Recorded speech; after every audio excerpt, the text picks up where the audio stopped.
Hello, everyone. Today on the Final Bar, I'm talking with Dave Landry from DaveLandry.com. We'll review this overall market environment. Choppy yesterday, but net positive. Choppy today, but net negative. Rolling over a little bit going into the close with the S&P closing just above 4,100. We'll talk about this overall environment as the S&P has bounced up to potential resistance, now pulling back again. And is this the beginning of that next leg lower? Or just another choppy period before we resolve higher? Ladies and gentlemen, this is the Final Bar.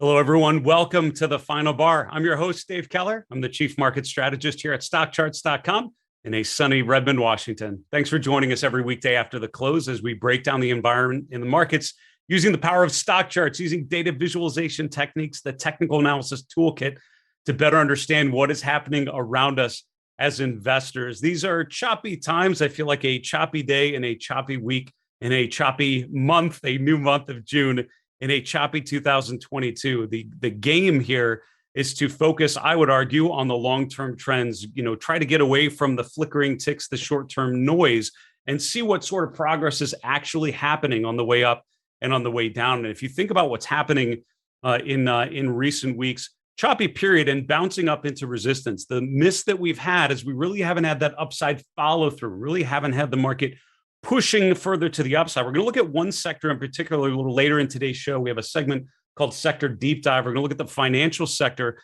look at how insurance companies, some of the non-U.S. banks actually looking a lot better than U.S. banks. So an important time to use relative strength investing as if there was a bad time to do so.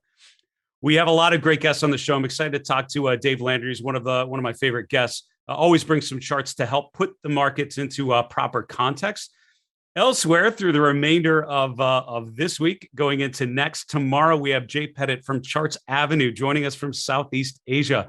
Next week on Tuesday the 7th, Larry Tentarelli from Blue Chip Daily.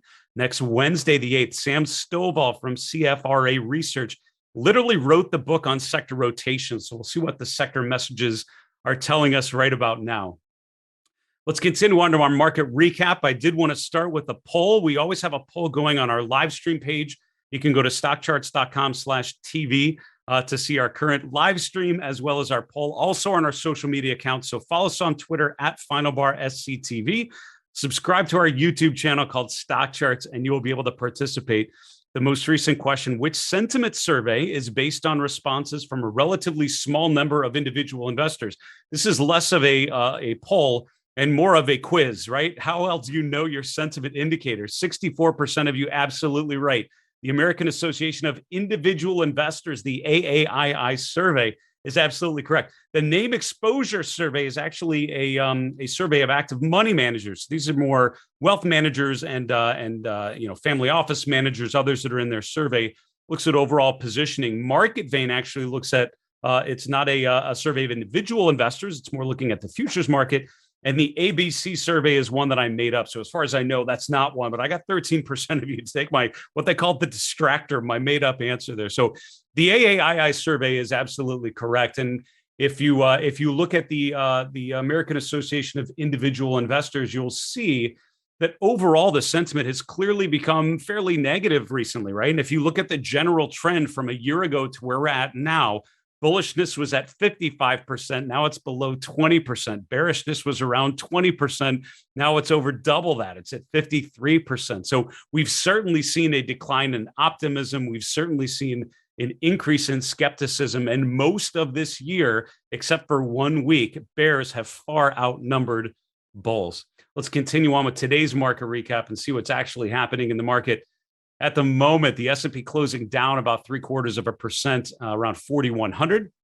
NASDAQ composite about the same, not much of a difference there. Mid caps and small caps down as well. The small cap index was the best performer of all of those, still down 0.33%. The VIX was actually down And I remember as I'm talking to Dave Landry before, and I'm seeing the markets go lower and the VIX go lower. I remember Dave making that point on this show in one of his previous appearances, how a lot of people think of the S&P and the VIX as being these inverse relationships. And a lot of times they are, right? The market goes up, usually on lower volatility. Volatility tends to increase when the market comes down, but that is not a perfect inverse correlation. A day like today, market's actually a little bit lower, the VIX lower as well. So don't make too many assumptions about some of those relationships. They can certainly become disconnected in the short term. Interest rates overall moving broadly higher, with the 10-year interest rate, 10-year yield up to 293, long bond yields around 3.08.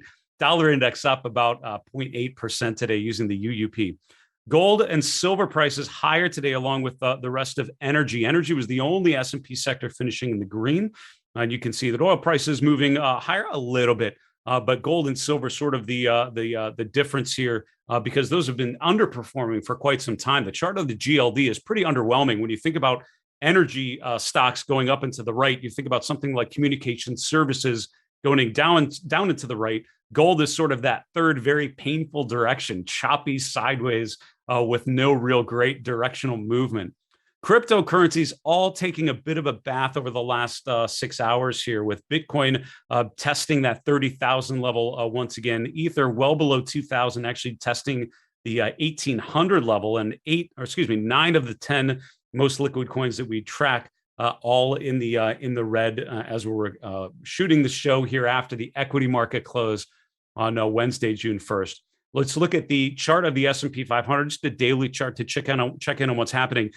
I would tell you that there are times when Fibonacci retracements don't feel like they add a lot of value. And when I'm thinking of 2021, it's probably a good example. I often put them on just to get a read of where we're at. But when the market's sort of in this nice, consistent uptrend, you don't really need Fibonacci retracements as much, because that is all about retracing previous gains or retracing to the upside after a previous loss, right? Once the market has had a big move, use Fibonacci retracements to understand the relationships of those moves within that established range.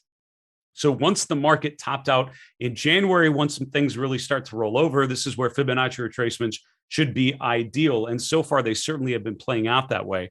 The 38.2% retracement using the September 2020 to January 2022 run actually was a pretty good estimate of the bounce there in February and March. We've now gone almost to the penny to the 61.8% retracement of that range. That's also the 38.2% retracement of the larger range from March 2020 to January 2022. From there, we've bounced higher, and don't look now, we've retraced 38.2% of the way of the sell-off from March through May. So, 2 days ago, this was Friday's session of last week, the big acceleration to the upside, closing above 41.50 for the first time in about a month.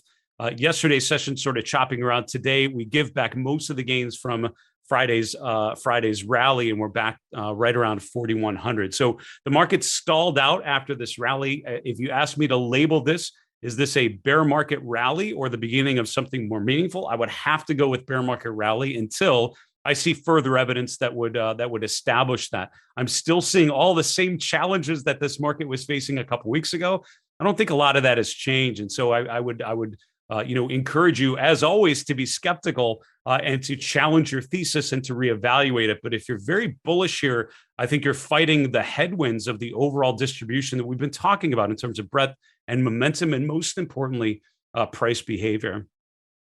Looking at the 11 S&P sectors, as I mentioned earlier, energy, the only one of the 11 finishing in the positive today, 1.4 points, but it's really 1.6% higher. Everything else was flat to down. A couple of these were sort of at the zero line. Utilities and technology held in there okay. The real underperformers today were financials, healthcare, consumer staples, the three from the bottom of the list. It's interesting, sort of the barbell here. Energy, the top performer, and that's not new. If you look at anything about year-to-date performance, it's sort of energy and everything else. And the everything else bucket has changed. It's been a little bit fluid, but overall, it's been sort of energy with a big gap down to the rest of the market. Utilities, when I think about sectors with the best relative performance over the last 6 months, utilities are pretty much up there. It might actually be, top couple of performers, but certainly when you think about the relative strength, utilities have been doing well over the last 6 months, really since November of last year. And I think that strength in utilities has been one of the great telling you overall strength. We're going to dig a little bit into the financial sector later in today's show to focus on some of the conditions there, particularly the difference from some of the big insurance companies versus some of the big U.S. banks, a big divergence in terms of their, performance profile in quite some time here. Just to finish off our market recap, CRM, Salesforce.com gapping higher today. Impressive. And this is where this is a masterclass. I believe this is a case study in separating the short term from the long term. What's been happening over the last 6 months with CRM? Well, it peaked out in November of last year, which is when the NASDAQ peaked out, which is when a lot of breadth and momentum indicators reached their eventual peak. From there, it's been a fairly consistent downtrend, right? This, save for this March period where you had a nice 1 month recovery of a sorts and barely got above the 50-day moving average, stayed above there for a little bit, stalled out at 220, and then made a new low. From there, we continue to make lower highs and lower lows. The gap higher is impressive. Out of the 500 stocks in the S&P, I believe CRM was the best performer today. That's great. It's up almost 10%. But has it really gained any ground relative to that longer term trend? I would argue probably not. It traded up to the 50-day moving average and actually closed well down the range of the day. Gapped higher, but didn't get above the swing high from late April. And if you draw a trend line from November to March, we're still not there. So gains like this, these bear market rallies are quick and severe, but did they really change the trajectory? That's where I think you need to be skeptical. Let's take a quick break. We'll be back with today's guest, Dave Landry. We'll see you in a minute.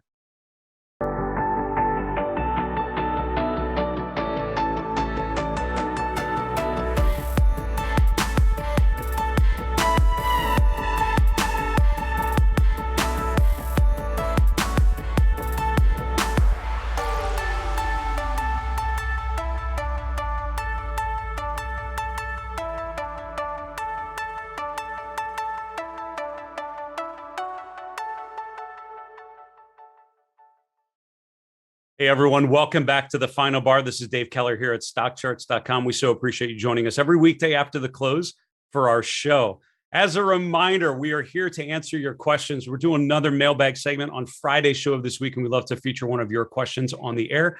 3 ways you can get your questions in front of us. Number 1, via email, thefinalbar@StockCharts.com, via Twitter @FinalBarSCTV. On YouTube, subscribe to our StockCharts YouTube channel. Put a comment below the video that you're watching. We'll gather all those questions. Hope to answer one of yours live on the air on Friday's show. Also, go to StockChartsTV.com. We have so much great content every trading day. Fantastic insights from experts like Dave Landry and others. We have Larry Williams putting out a market update today that should be posted a little later this evening. Our special mid-year outlook coming up in June to July. So much great content for free at StockChartsTV.com or on your mobile device. Just search for StockCharts TV on demand. I want to welcome on today's guest, Dave Landry. Dave's the founder of DaveLandry.com. He's the host of Trading Simplified on StockCharts TV. Dave, it's great to see you again. How are you? Great to see you. Enjoyed the show as usual. Good stuff. I wish you had me on more often and give me more time, but I'm glad to be here. So thank you. We'll have to do it. But listen, it's great to see you, and thanks for bringing some charts with you. We're starting with the S&P. We're talking about this, sort of bear market rally. Now we've stalled a little bit. What do you see about this market over the last week or so? Yeah, I agree with you. One thing that I like to do is draw a big blue arrow down, and that's what I've done in this chart. The indicator here is just a 30-day EMA. I'm not a huge fan of indicators, but as I've been doing some presentations lately, I've been saying, say hello to my little friend, because a 30 EMA is probably one of your best friends when it comes to markets. If you don't know anything about markets, never buy a market when it's below the 30 EMA, and that'll keep you out of a lot of trouble. What I have here on the bottom, you can see at D, that's the Landry light, and that's just simply the highs are less than the moving average. And through ACP, you can put in different moving averages, and I do mess around with a lot of them. I saw earlier you had the 50 and the 200, of course. Those are great longer term. Shorter term, the intermediate term, 30-day EMA, really, really good indicator. And this little bar down here at B, it just counts the number of days the highs are less than the moving average. So that gives you an idea how long that trend has been in place. And if you wait for 10 or 20 days, you can pretty much know that you're in a trend. And then wait for like a pullback to the EMA, and at point C, you'll see the count of the Landry light goes back to zero. And usually that's a good place to short. I call it a Landry light pullback. And that's a good place. We got a nice little retracement in here. And you pointed out some things earlier. A lot of technicals come together at the same spot. Some things I didn't realize were probably around the 50 simple or something like that. And so a lot of technicals come together at the same spot. So no matter how you look at it, a lot of things say the same thing. And for now, it looks like the trend is down. We just have a pullback. Looks like it's going to roll back over. You mentioned the VIX earlier. I got chopped up the VIX today trying to trade it. It could be tough, and it's been really choppy lately. And I've been really scaling back on my trading and trying to become more and more selective, especially on the intraday stuff. Position stuff, just haven't had a whole lot of setups lately. So I've been mostly sitting on my hands. Yeah, it's very interesting. And I know you have a free ACP plugin that features that Landry light indicator. I'd encourage people to certainly check that out. Your second chart, talk us through this one. There's a lot of information on here. What are we seeing here? Yeah, there's a lot of information. So I'm just going to kind of give you a thumbnail because we talk about this a lot in Trading Simplified. But what I've done here is the green line is what I call the buy line. And that's just 10% below the 50-week closing high. And if a market's going to drop, let's say 50%, it's going to drop 10% first. So all the system does is you take that 10% buy line, and if you drop below that and the 50-week moving average is a 50-week chart, you exit the market. So it's not designed to short, although you could short with this system. It's mainly, you used to know Ian, of course. Ian McActivey had the diaper change moment. So we're trying to avoid those 50% to 80% diaper change moments, so to speak, in markets. And the buy side is a little bit more stringent. After the pandemic, you can see at 1, we had a pretty serious sell-off. And you could argue that at point 2, when the buy kicked in, that was a whipsaw, but the market dropped, if you look at the bottom, about 30 or 40% from that signal. So that was a pretty serious signal as far as I'm concerned. And it had kept you out of a lot of trouble. We also had other signals that would have gotten us back in. In more recent times, as you mentioned, choppy, we have been a little choppy, but we did have a sell signal at 3. And at point 4, you really have to squint your eyes. In fact, I didn't even realize we had a buy signal until some of my clients pointed out, because that's really not designed as intent. The system is designed to buy on strength. And at any rate, if you took the signal, follow mechanically, that's fine. And now we're back to a sell signal. And we have been since around 4,200 or so in cash, as you can see there. So we're still in that sell signal based on this system. And it'll be a little, if we stay in a longer term downtrend, it'll slowly catch up to the market. It's something like a V-shaped recovery like we had the pandemic. It's not really designed to work that way. It doesn't get you back in that quickly. You have to use other methods, such as maybe daily charts or something like that. Got it. We just have about a minute left, but I did want to get to your final chart, CRM. I mentioned the gap higher. Talk us through your perspective here. Okay, I like to play opening gap reversals, and I haven't been doing a lot of position trading lately, just because everything's been so choppy. So in this case, we got a stock in a really strong downtrend, and I run a scan every morning and look for gaps. In a case like this, you wait for a stock to gap open. You can see it's been pulling back a little bit after the sharp downtrend or longer term downtrend, like you pointed out. And we're looking just a short on an intraday basis. In this case, instead of putting up $20,000 for 100 shares, I just picked up a couple of options at $900 each. And to the left, just real quick, it's just an intraday chart. I was a little aggressive getting in early. An aggressive entry probably be around 1, where it begins to break down from its morning range. A less aggressive entry would be if it took out the opening range at point 2. And this is a la Toby Crable stuff. Larry Williams has a lot of this gap type of stuff. We call them ogres, O-G-R-E. And I've been reporting my trades to, this will go as another trade that I've been reporting to my Trading Simplified show, just to show you these things in real time. So this one came up today, wanted to show everyone. And we did talk about it in the group, my Facebook group earlier, just so it's 100% non-hindsight, or not hindsight at all, I should say. But it's Dave, a great little way. It's a great example. And what I love about your work as you're laying it out, there's a simplicity to it, but there's so much benefit to keeping it simple and consistent. And I'll never forget the first time we met, you were handing out cocktail napkins with the arrows on there, just showing it does not have to be more complicated than what you see here. There it is. I got it printed on my arm too. On your arm, just in case you forget. Hey, Dave, it's great to see you. Listen, thanks for sharing some charts with us. Stay safe there. We'll talk to you again soon. Yeah, enjoyed it so much. Thank you, David. Appreciate it. That's Dave Landry. Dave's the founder of DaveLandry.com, and I'm not kidding. That is a true story. When I first met Dave, I was at a conference down in Florida, maybe New Orleans, if I remember right. New Orleans, I want to say. And literally, he spoke and passed out a cocktail napkin. He said, if your trading strategy is more complicated than what you can write on a cocktail napkin, it's way too complicated. I've never forgotten that. And his show, Trading Simplified, does a great job of dispelling a lot of market myths and sort of telling it like it is from a trader's perspective. Also, some of the mental challenges you need to overcome. So great take there from Dave Landry at DaveLandry.com. Let's continue on today's show with our sector deep dive. What we love to do occasionally is dig into a particular sector to sort of get into some of the underlying themes. We have limited time on this show, as always, to go deep into things. I tend to like to spend time with my market misbehavior premium members, going into a little more depth when I can. But I like to touch on some of those concepts here on the show. One of the things that's really helpful is to take what I call a deep dive. Look at a sector and break it down. Look at the components. What actually comprises this sector? Now, before we get there, I just want to show the chart of the XLF. We featured this on the show yesterday as one of our 3 and 3 charts. And it was basically this chart of the XLF, and I'll show you what we were doing.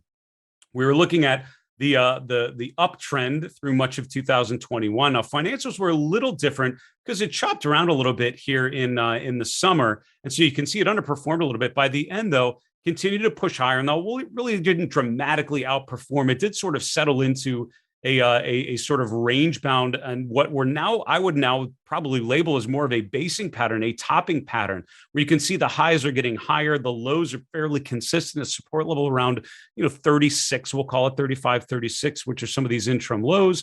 What's happened in the last 6 weeks? Well, we've broken down through that support level. We're now retesting it from below. So the sell-off today sort of completes this potential distribution pattern, right? An established support level. We break down through support. We test that from below and roll over. So what's going on underneath the hood in the financial sector? For this, I like to use the industry summary function, which is a really cool feature. I feel like people should use more. What you do is you can look, and I tend to use the table view. It goes through the 11 S&P sectors, and then we've mapped the Dow industry groups to the 11 economic sectors. So if we go down to financials, you can see we break down the financial sector into about 12 different industry groups. Now I'm sorting them in their scooter ranking. So we take all of the industry groups, about 106 of them for the US markets, and we percentile rank them from the strongest trends to the weakest trends. There are a couple different time frames that are involved, but overall tends to be a little more longer term in terms of the trend characteristics. And by sorting it by this scooter column, we're getting the strongest trends or strongest uptrends relate to the strongest downtrends. Now, it is not an absolute measure. It's all relative, right? Because it's a percentile ranking. So the best one in financials could still not be that great. If all of the industry sectors are doing, or all of the industry groups are struggling, it's still going to be ranked pretty highly relative to some of the other ones out there. So the higher the scooter ranking, the more the likelihood that it has been outperforming the rest of the market. Look at the top 4 groups, and it's pretty much all of the insurance-related industry groups within financials. It's property and casualty, reinsurance, full-line insurance, life insurance. And if you're not sure how those different buckets of names are related, which stocks go in which buckets, on any individual stock will show you. So if I bring up something like, let's see, Progressive PGR, you can see on my charts, I have the sector and then I have the industry group. So if you bring up a couple of stocks, you'll probably figure out what's what. You can also click on any of these individual groups. You can drill down a little further and see the individual names that comprise those particular industries. What's at the bottom? It's things like financial administration, specialty finance. These are investment services. These are things like S&P Global, SPGI, are those types of names. Something like this is in specialty finance. Tough day today, sort of gapping lower and a real choppy move here. But a lot of these names like Moody's and others had been some of the stronger stocks. I remember talking about these in 2021, just making these brilliant new highs. Many of them rolling over and starting to make new swing lows, over the course of the last month or so. So an interesting group certainly to pay attention to. What I did from there was then just scan for some of the strongest ranking names. So we mentioned the industry groups. We're looking at the strongest rankings. You can actually do that on an individual stock basis as well. So using our scanning engine, I basically said I want stocks with a scooter ranking above 80, and when the market's it feels like everything's kind of going down. I like to bring this down just a little bit. So instead of looking for above 90, I went to above 80, which means it's in the top, quintile, what we call the top 20% of the large cap stocks. Market cap above 10 billion, which means they're pretty decent sized stocks. And I'm only looking at within the financial sector. If I run that scan, here's what comes up: 22 stocks, US listed names that fulfill that criteria, above 10 billion, with the scooter ranking above 80%. You can see, or above 80. You can see some mid cap names are in there, but not a lot. It's mostly large cap stocks. If you look, the results are really two main buckets. It's banks, but it's not banks you probably spent a lot of time looking at. It's not things like JP Morgan and Bank of America. It's a lot of non-US banks. Itaú, which is based in Brazil, Commerce Bank, Banco de Brazil, Santander, Banco Bradesco, Banco de Chile. These are the names that are actually scoring pretty well using the ranking system. And again, if you click on them, you can see how different this looks in 2022 versus the broader market, right? The S&P tops out in January. From there, we've been in a downtrend. We're bouncing higher. Look at how this is almost that chart flipped upside down. Some of the Latin American banks have actually had some fairly constructive patterns. And while it's pulled back a little bit and testing its 50-day moving average, what I most appreciate about this chart and charts like this are the consistent relative strength. Last 5 or 6 months have been fairly constructive for some of these names. The other big group of stocks that are represented here are insurance companies, particularly property and casualty insurance companies. Some of these may be very familiar to you, things like Allstate, which was one of the names picked in our StockCharts draft in April. W.R. Berkley was one I wanted to highlight because this is one that's actually testing all-time highs. The relative strength has actually been pretty strong over the last 6 months. I was taught if you want to outperform the S&P, you have to own stocks that are outperforming the S&P. So in this sort of environment, if you want to have a less painful experience than riding a passive benchmark to the downside, look for stocks where this relative strength line is improving. WRB is one of many that fits the bill. Think about what the S&P chart looks like, and then think about how this chart relates to that. It's making a pattern of higher highs. It's pulling back to the 50-day and resolving higher. Those are the types of charts that are compelling in any environment, particularly now, though, when the market is struggling so much. I would be focusing on names with strong relative strength. That is, in a nutshell, how I would take the financial sector, key in on some specific groups that are scoring a little better than others, particularly property, casualty, insurers, and non-US banks that are listed in the banks group. We need to wrap the show and go to the 3 in 3. Let's break down 3 charts in 3 minutes that tell the story of this market environment. We did talk a lot about Bitcoin in the show, or cryptocurrencies. Obviously, a lot of them down over the last 24 hours, similar to the movement in the markets. If you think about, Friday's rally and then rolling over. Now with cryptocurrencies, they trade 24 hours, so you get some of the weekend activity. But both Bitcoin and Ethereum actually rallied pretty good. Bitcoin got all the way up to 32,000, which was a nice bounce off of 28,000, which is where it was at about a week ago. Today, giving back a lot of it. And right back to 30,000. These blue horizontal dashed lines represent some of the big round numbers, like 40,000, like 30,000, like 20,000. Bitcoin, Ether, a lot of cryptocurrencies tend to have a lot of turning points right around those big round numbers. 30,000 has been significant. Bitcoin could be a compelling chart as long as it can hold 30,000. It doesn't feel necessarily like that's happening right at the moment. Chart number 2, we looked at the financial sector in a little more detail on today's show. WRB was one of the stocks that we covered in the insurance space. Again, I think our industry summary tool can help you focus on which areas of a particular sector are stronger. So if you think, boy, I want to have exposure to financials or tech or healthcare, use that tool to focus on which types of names within those sectors are actually performing better than others, and make sure you're aligned with the names that are in stronger performance characteristics. I like the relative strength on charts like WRB. I'm never going to feel bad about owning stocks where the relative strength line is going up. Finally, Delta Airlines. We talked yesterday about stocks like SLB showing a bearish engulfing pattern. I keep finding more of those. Bearish engulfing patterns don't make me feel great about the current market environment. DAL is the most recent one, bouncing above moving average resistance over the last couple of days. Today's down move engulfing yesterday's, which overall is a distributive pattern. Folks, that's our show for today. I want to thank you so much for joining us every weekday for the final bar. All of our previous episodes and interviews can be found at StockChartsTV.com. Special thank you to Dave Landry from DaveLandry.com joining us today from Louisiana. For StockCharts.com in Redmond, Washington, I'm Dave Keller. Be safe. Have a great night. Hey, Grayson Rose here with StockCharts. Thank you so much for watching. I hope you enjoyed that video. If you did, consider giving it a like down below, maybe leave us a comment, and if you're new to the channel, you can subscribe at the link up above. We're gonna bring you daily content from an incredible collection of technical analysts and financial experts.